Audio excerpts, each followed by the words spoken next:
So today, in mental skills, talking about preparation. What do we mean by preparation? It's a pretty wide open subject, right? The way you approach a point or a game or whatever you are trying to approach. So the way you approach games or points, right? Like before the match, before a tournament, something that you do doesn't necessarily need to be a routine, but just something that you do to help you with the match. So it's anything that you do in order to get yourself ready for competition or practice or whatever it might be, right? So it's pretty wide ranging. I've got written down 3 different types of preparation. Anyone want to take a guess at them? Mental, physical. Mental, physical. Tactical. Well, that's not really like. That's kind of in that. Tactical's a little bit under mental, right? And we'll get onto that in a little bit. What's something else? Emotional, or is that also mental? I would categorize that kind of under mental as well. Physical. Okay, physical and mental are the 2. That involves you. What else do you need to play tennis? Equipment. Equipment, right? So you've got the mental, the physical, and obviously making sure you have the right equipment. So, something that we'll talk a little bit more about, but how early or how far in advance do you guys arrive for matches? An hour, 30 minutes to an hour.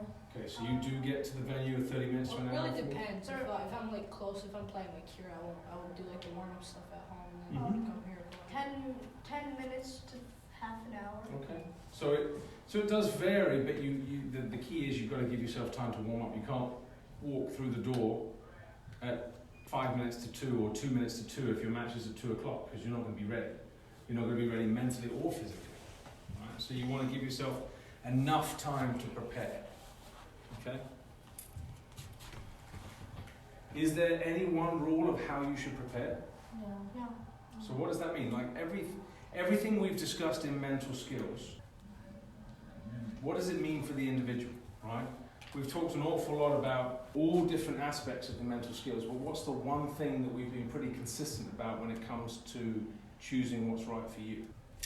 It's different for every person, and there's no one right way. It's different for everyone, right? Some people might need to focus more on the physical side of things and not think so much before the match. Some people might really need to get themselves mentally ready because that's such an important part for them to hit the ground running when they're out there, okay? So the big thing that I want us to take away, not just from today, but from everything we do, is it's unique to you. As long as it's positive, as long as your preparation is going to help you in some way, it has to be unique to you, right? So let's talk about the mental preparation. That's primarily why we're here today, right? So what comes under mental preparation? You were starting to throw out some ideas before. Also like visualizing. So visualizing, that was a big thing for me. I used to visualize a lot before my matches, right? Try and see the outcomes, the scenarios, what might happen during a match. Visualization is a big one. What else? As we said, pre-match rituals. So yeah, so pre-match rituals. Visualization for me was part of my pre-match ritual.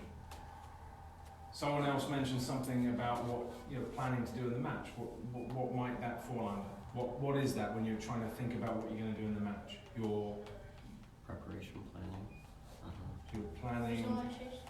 Others. You just mentioned it. How are you going to beat Dennis when you play against Dennis? What are you going to have to do? You're going to have to come up with a game plan, tactics, right? You're going to have to come up with, especially if you know the person. Sometimes you show up for a match, the USTA matches, or when you play in high school or college, unless you've played the person before, right? Unless you've played the person before, very often you may not know who you're going to play. But if you do know your opponent, then it's good to have a certain game plan and understand how they play and how that might affect them. Okay? What else do you need to do mentally before you go out there? So you say you visualized, you've got your tactics ready, all right? There's a lot going on. You see some friends, some things are going on. There's football on the TV, soccer on the TV when you're here for a tennis match. So what do you need to then do mentally before you step on the court? Focus and zone in. Focus, zone in, right? However you may do that, whether it's through the visualization, whether it's through going to do your physical warm-up away from the main lobby, just so you can start focusing in on what you need to do. Right? So all of these things are related but just making sure that you're ready to go. Right?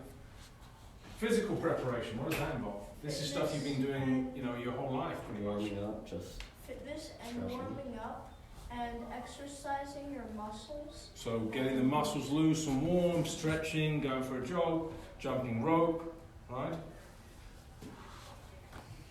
It is a little bit more than that though. That's the stuff that you do physically before you play a match. But what are some of the other things that might go into some physical preparation that sometimes we're maybe not aware of? We actually did talk about nutrition a little bit, right? But what goes into the preparation side of nutrition? If you know you've got a match coming up or a tournament coming up, what do you want to be doing? Not eating McDonald's. So not eating heavy, stodgy food, but certainly eating the right foods leading up to the match. Maybe even the day before, eating the right amount of foods. You know, so you've got some energy reserves too. So probably not eating fast food the day of. That's probably a good bet, right? getting sleep the night before. Getting sleep the night before. That's a really, really important one. How many of you think about when you go to bed or what you're doing before you play a match? You should do, right? My bedtimes right now are terrible. They're all over the place, right? But when, yeah, but you have to do what's right for you. So if your bedtime, where you know you're going to wake up and you're going to wake up fairly refreshed, is a certain time, make sure you're in bed for that time. Especially if you've got an early wake up for a tournament. Sometimes you have early morning matches. Sometimes you have afternoon matches. That can all be affected by your sleep patterns as well. What else? We just talked about if you're playing a match here, you can do a lot of your physical preparation at home sometimes, right? It's 5 minutes away for some of you. It's longer for others. But what happens if you're playing a school match that's an hour's drive away? What happens if you're playing, in a Super 6 tournament that's somewhere in upstate New York? What do you guys say again? It's a Super 6 tournament. Big tournament. It's a high-level USTA junior tournament. Yeah. It's like a national. It's like a national level. Middle Eastern. Right. So how is that going to factor into your preparation? Like if it's a 3-hour car ride away and you've got a 10 a.m. match, so making sure that we're prepared in terms of our travel plans too.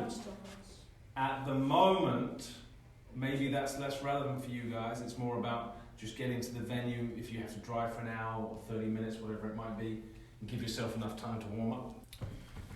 So before we talk about equipment, I actually want to show you a couple of videos. Videos? So after watching the videos of bag check, Wait, can I hang on, and taking a few minutes to write down some of the things that you need in your bag, we're going to take some time to share it. Now I know Dennis wants to tell me the whole list in a minute. Before he does that, does anyone want to volunteer and give me a few things on their list? Wait, no. I want my... Should I give common things or bizarre things? Okay. Things that you have in your bag, right? If you don't have them in your bag, don't share it. No, like things Well, I don't have them in my bag at the moment. I pack it only for. No, games. sorry. But Things that you have in a hypothetical bag for a tournament. so I know you don't bring it today. If it's Practice. outside, I'll have a hat in case it's sunny. Hat, Snacks. very important. Extra grips. Grips. I don't usually. Show of hands, how many people know how to do their own grip at this stage? I'm not very good at My it. mom's going to I'm teach not me. good at it, but. She always says I'm going to teach you, but she never does. It's very, very important, you guys. If you don't know how, learn how to do your own grips. It's actually not that difficult, it just takes a lot of practice. Not that much practice. It depends. Like you just said, I'm not very good at it. Well, sometimes I do them good, sometimes I just forget. Right. I'm not So just- I've also, probably done at least 1,000 over grips in my time, so by this stage I can do it pretty much without thinking, and I can do it quickly too, but sometimes you need to. So practice putting on your grips, guys. Okay, what else? usually I'll wear like a sweatshirt and sweatpants to a match, but then put it in my bag. Sure. When I'm actually So playing. outer clothing that you need before and after your match, very good. What else? My rackets. That's probably the most important part of the equipment. Extra balls. Great. Lucy, you want to take over? And then if at the end, you can come back if there's something that people haven't added. Wait, can I bring my bag over when I did? No. Come on, Lucy, what else you got? He's going to do it back. Water bottle, like because you need water. Yes, you do. Stay hydrated. What else? Jump rope. Jump rope. Good. Or warm up equipment, whatever. Warm up equipment. Very Then important. stop copying me. I don't appreciate it. forgot something. Guys, let's just. Yeah, I didn't put anything else that like. Okay. Alex, what else? Gatorade, spare contacting glasses, spare clothes, and where was it? A football.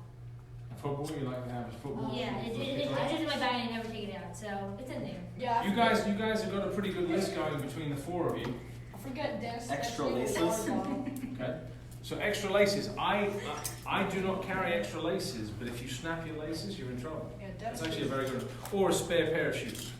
I don't carry spare pairs of shoes. Hold on to that pen, please. I'm sorry. Or you just go barefoot. Okay. That would be ridiculous. First of all, you can't go barefoot. A lot of places won't let you be on the tennis court without shoes. So Some places let's try and keep it within the realms of seriousness. I don't know what's got into you guys today, but we're being a little silly. I think it's Dennis. Okay. Yes, ma'am. So you guys have covered a lot. Do some of you keep a first aid kit? No. I mean, like I should couple do that. Band-Aids here and there, but like not like Advils and stuff like that. So, My mom has the Advil. so band-aids, What's Advils, Advil? that. To be honest with you, if your mum's not there, guess what? You're going to need to put that My in your mom bag. does bring me to my Mom- tournaments, so.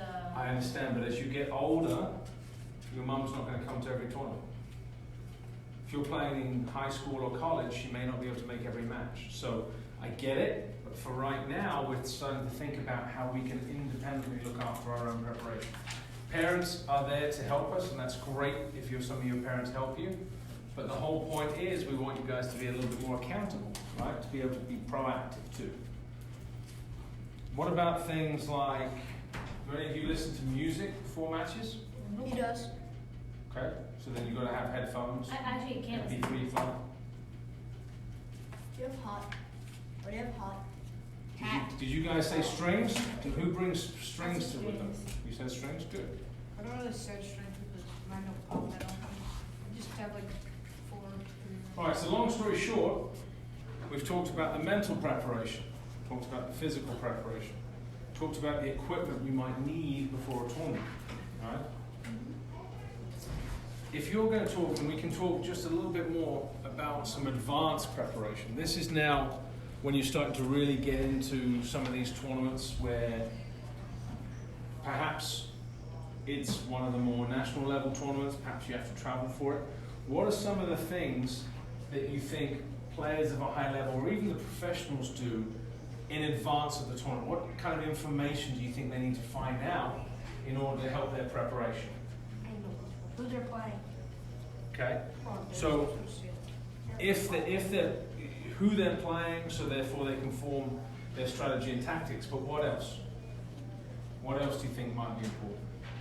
It could be like if you're competing at a high level, like I don't know how you'd say it, but like recovering from the previous matches can go into preparation for the next one. Okay, so having warm downs, that's kind of important as well, right? All the pros talk about the importance of warming down before they leave the venue or before they go to bed, because they need to make sure they're in good condition for the following day.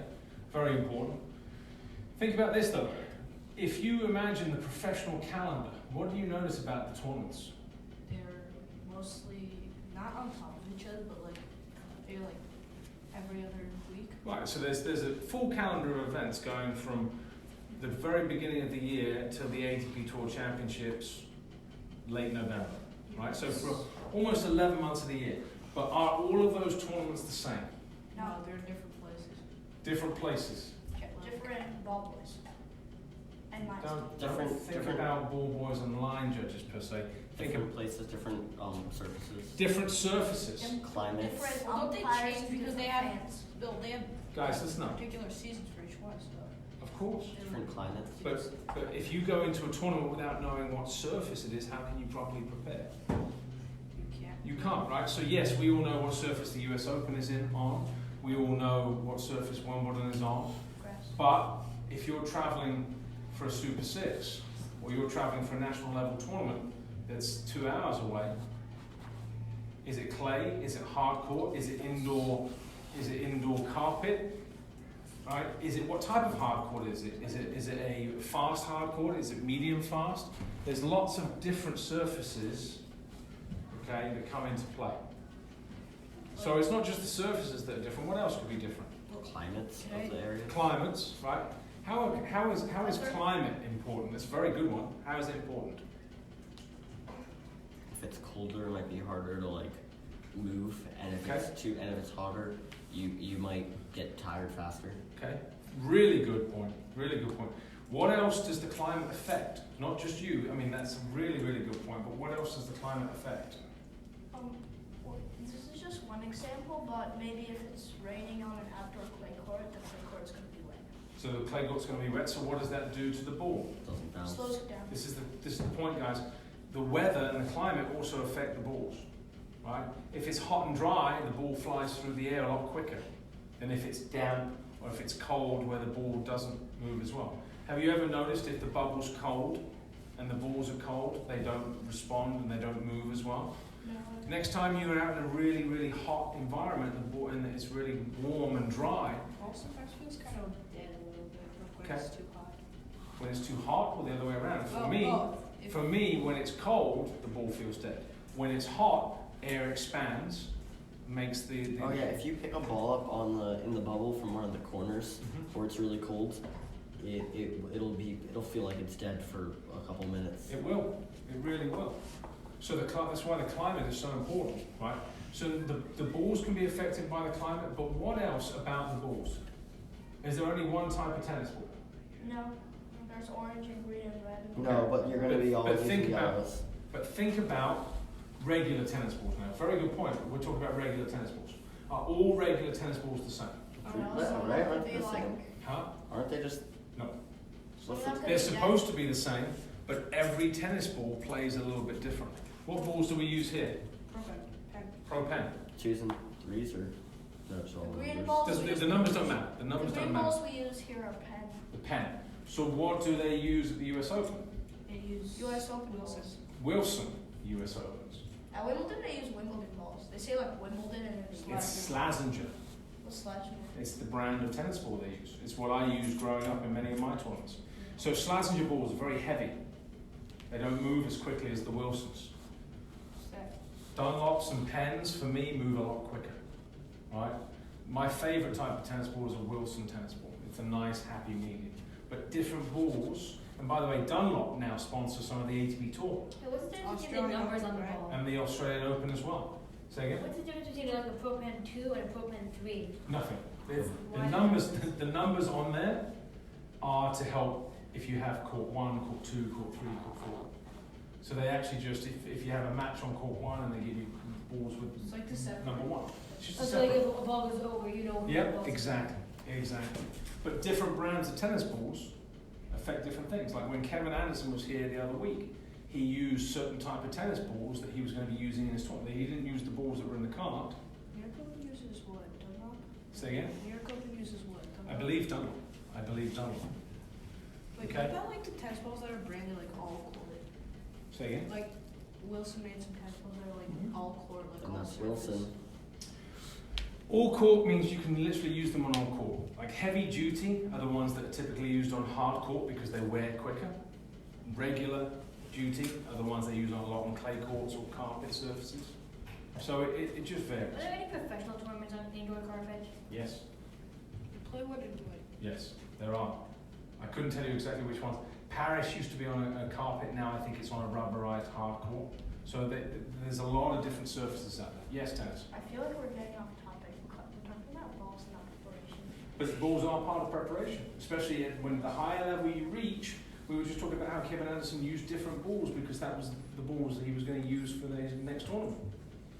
So, it seems like a small thing, but the better you get and the higher level you play, things like that can have an effect.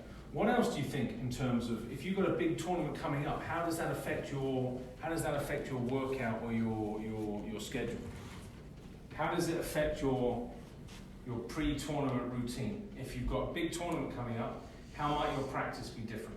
Like be preparing more, like trying to physically like challenge yourself that week so that you might be like in better shape for the tournament. Physically do what now? Like challenge yourself, like Maybe not that week, maybe in the weeks leading up you may Yeah, have but physically, then lay off. but then then lay so off. You're not sore and tired Yeah. the day off. So 3 or 4 days before, maybe your program gets a little bit lighter, right? So this, I did preface this by saying this is advanced preparation. Right now, there's not much difference the way you practice on a Monday or a Thursday if you've got a tournament Friday. But as you continue to play and you train harder, you are going to want to maybe not train as hard the day before a big tournament.